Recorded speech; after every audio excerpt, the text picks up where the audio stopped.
Sveiki visi. Na ką, atslūgsta tas intensyvus darbymetis Lietuvos laukose ir net ne apie javapjūtę. Kalbame, nemažai pupų dar Lietuvos laukose, vienas kitas vėlyvos jos vasarinių miežių laukas, bet javapjūtė tikrai eina į pabaigą. Tačiau kartu su javapjūtės pabaiga, rugpjūčio pabaigoje baigiame ir žieminių rapsų sėją. Vienas kitas laukelis dar yra likęs, tačiau kaip ir javapjūtė šiais metais buvo ganėtinai sudėtinga, taip ir žieminių rapsų sėja nebuvo pati paprasčiausia. Ankstyvieji laukai, kur rugpjūčio mėnesio pradžioje po pūdymų ar po žieminių miežių važiavome sėti tos žieminius rapsus, kai kuriuose regionuose praėjusios stiprios krušos ir lietus, kurios užplakė pasėtus rapsus.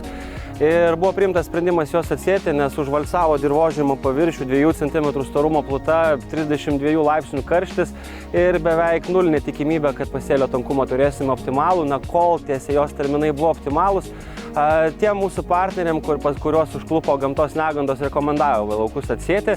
Vienas kitas ankstyvose jos laukas, kur buvo nesužiūrėta, laiku nepastebėta gana didelė šliužų žala, taip pat atsėtas.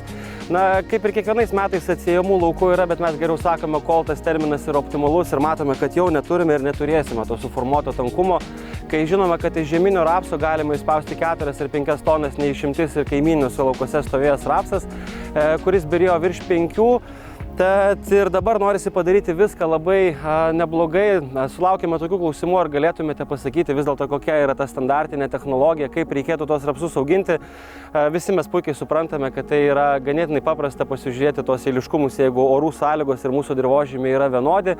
Pasėjome, jeigu turime drėgmės, važiuojame su dirviniu herbicidu, pabirų kontrolę kartu, jeigu turime prisidedamą kontaktinį piratroidą, tada vėliau einantis augimo reguliavimas, 3-4 lapelių ankstyvose jos aukštūgiuose hybriduose, dar viena mityba ir kaip ir viskas baigta. Tai dirvinis herbicidas gali susikeisti su kontaktiniu herbicidu, pavyzdžiui, metazamikso ir belkaro mišiniu ten, kur nebuvo drėgmės ir tos piktžolės dygs vėliau. Tai toks vaizdas, kad viskas taip paprasta, bet iš tiesų taip tikrai nėra. Kiekvienas laukas, kaip ir visada, yra atskira istorija ir šiais metais tikrai ne visur turėjome idealias sąlygas dirvinių herbicidų naudojimui, kai kuriuose rajonuose iškarpose jos palijo. Tai metazochloro, dimetachloro kartu su klomozonų mišiniais važiavome iš karto po to lietaus arba iš karto po sėjos, jeigu dirva buvo drėgna. Ypač tose laukose, kur turime miglės žliūgės populiaciją tam, kad sugebėtume susivaldyti ją, nes net ir ekonomiškai tai skaičiuojasi pakankamai neblogai. Persipurškus pavasarį korvetų, piktžolių kontrolė nebus tokia brangi, nes net kartais ir panaudojus kontaktinius herbicidus rudenį, pavasarį vieną kitą lauką reikia paremontuoti. Piktžolių kontrolė vėl atskiras klausimas, labai ilgai tai nesigilinsime dabar. Patys svarbiausi darbai, žinoma, jie prasidėjo nuo konosi jos gylio ir dirvožemio paruošimo, tokia standartinė ir labiausiai paplitusi Lietuvoje žieminių rapsų sėja. Nukulėme kviečius vieną kartą, jeigu reikia, su diskiniu skutiku pasiskutume dirvožemio paviršių, neišimtis ir šis laukas, ir važiuojame sėti su striptilinė sėjamąja, populiariausias fokusas, Emzuri, noraginiai skutikai, kur ant hevos ar ant laumetrio užmontuota. Jų pagrindinis privalumas, kad net ir nebuvus kritulių, mes turime ganėtinai neblogą pasėlio sudygimą. Kai kur 90%, kai kur 50% augalų sudygusi, neišimtis ir šis laukas, ganėtinai ankstyva sėja į pakankamai drėgną dirvą, ne visada tas tolygus iškopijavimas, bet matome, kad ir šitame lauke, kur rapsas pirmasis sudygęs, jau turi 2 tikruosius lapelius, jisai yra pasėtas į 2,5 cm gylį. Kai kurios sėklos pasikabino į centimetrą, kai kurios sėklos gal nuėjo šiek tiek giliau. Tai yra ta tema, būtent sėjos gylis, apie kurią visada diskutuojame ir ne visada ūkininkai patys, kurie labai dažnai sėdi patys kombainuose, turi laiko pasižiūrėti. Tad daug kur važinėjome, kur pagavome, kai kurias klaidas spėjome pataisyti, bet kaip bebūtų keista, net ir dešimtmečiais ūkininkaujančiuose ūkiuose, Lietuvos laukose randame žieminio rapsą, kuris yra sukištas į 5 ar net gilesnį gylį. Tai 5 cm žieminiam rapsui, žinoma, durpynuose tai yra atskira situacija, bet kai į tokį lauką sukiša į 5 cm, labai apsunkėja žieminio rapso dygimas, daug sunkesnė dygimo energija. Turime 50% optimaliai, maksimaliai, sakykime, pasėlio išdygusio ir čia jau galimos yra problemos. Nors rapsas, kaip ir mes sakome, yra piktžolė ir jinai pakankamai gerai šakojasi ir gali užimti labai didelį dirvos plotą, jeigu rimtas rapsas, atsistojus ištiesus rankas ir turi vietos, jis gali taip įsikeroti, bet vis dėlto tą 30 augalų kvadratiniam metriam tankumą visada stengiame suformuoti iš rudens.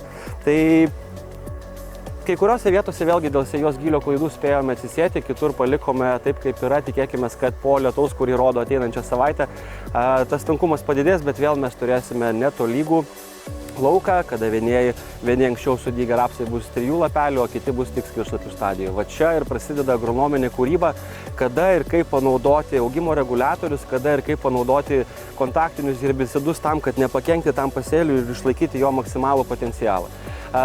Pirmieji darbai, žinoma, čia dar kol kas nematome, bet tai yra pabirų kontrolė.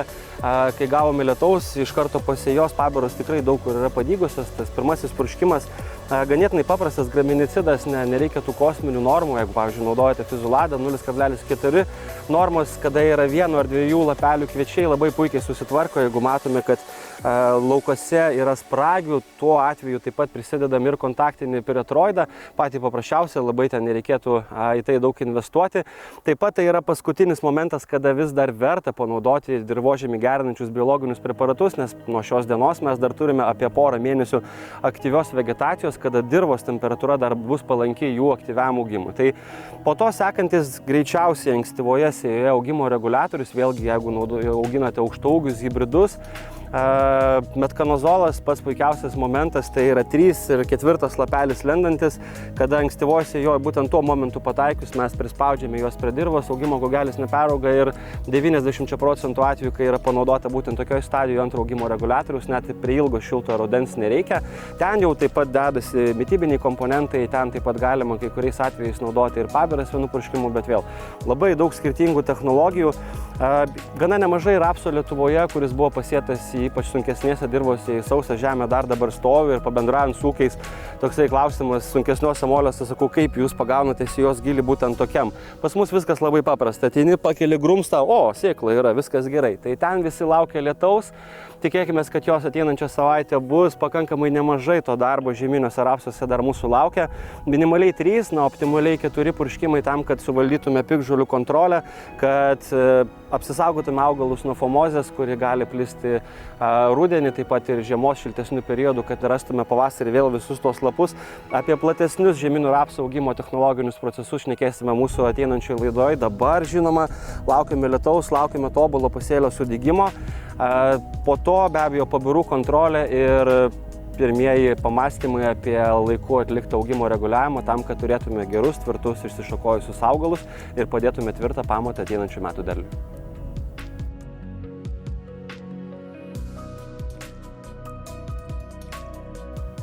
Daug veiksnių, kuriuos reikia įvertinti žieminių rapsų pasėliuose. Tai yra ir žemės paruošimas, ir sėjos gyliai, šliužų kontrolė, spragių kontrolė, piktžolės, pabiros, augimo reguliatoriai, mitybos ir taip toliau.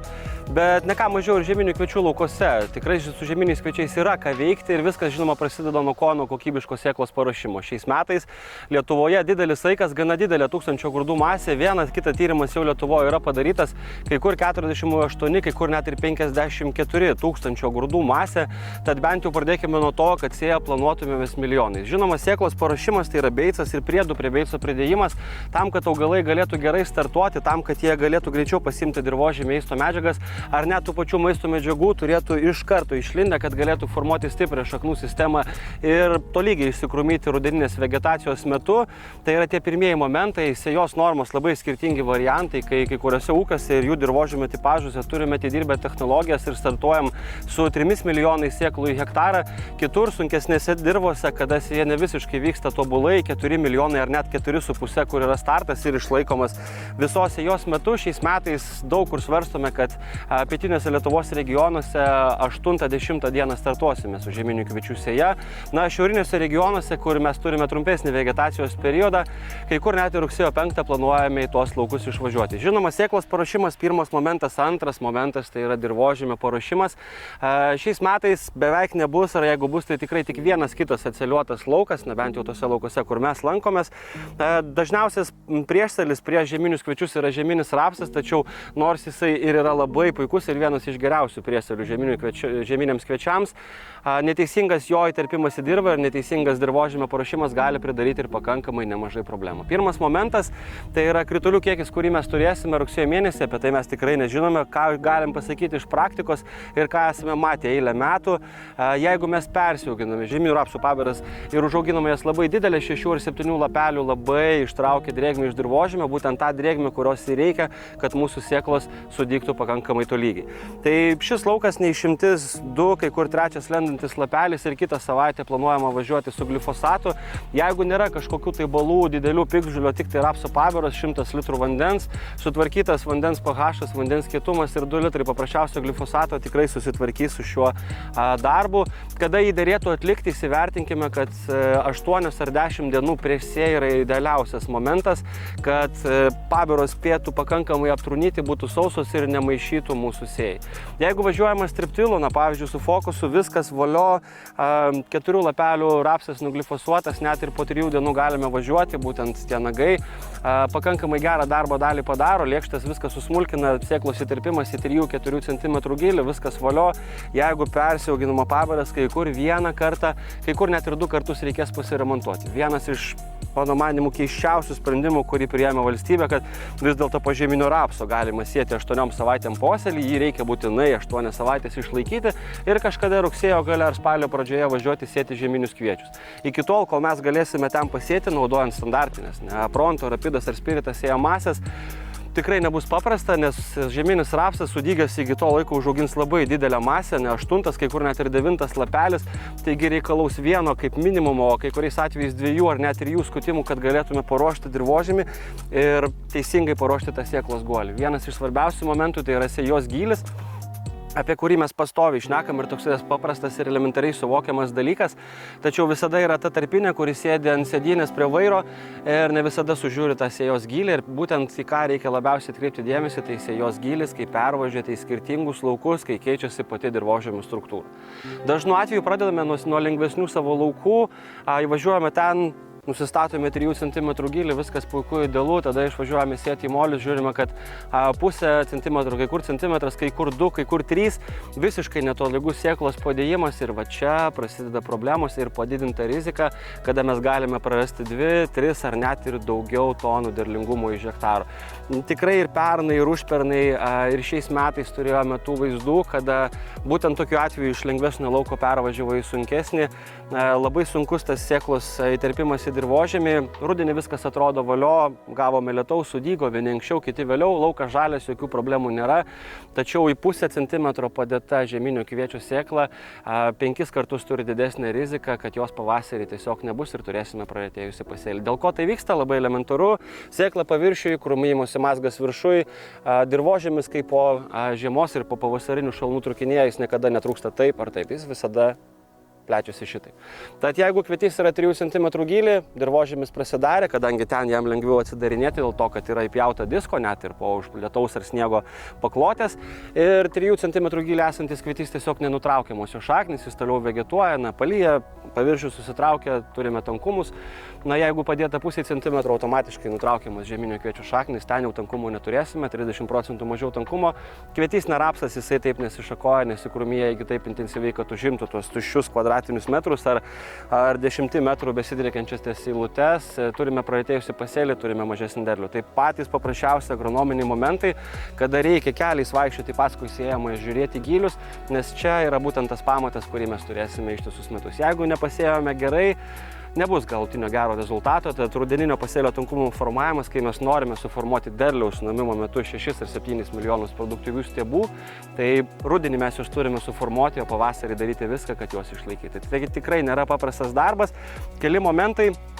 Piktžolių kontrolė žieminiuose kviečiuose bus turbūt ateinančios mūsų laidos diskusija, kada diskutuosim ir lyginsim, kada verta naudoti labai platų spektrą įmančius dirvinius ar kontaktinius herbicidus, kaip susikontroliuoti ir ką būtent dėrėtų naudoti, kokias veiklias medžiagas, jeigu pavasarį kontroliuosime dirsės kontrolę.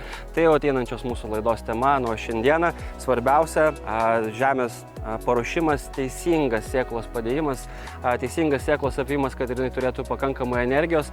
Tai ateinančių mūsų 2 savaičių tematikos, ką mes veiksime būtent jūsų laukose ir stengsimės visada jums padėti ir per šitą ilgą agronominį kelią, kuris užtrunka visus metus eiti kartu. Tai gero jums oro ir iki susitikimo jūsų laukose.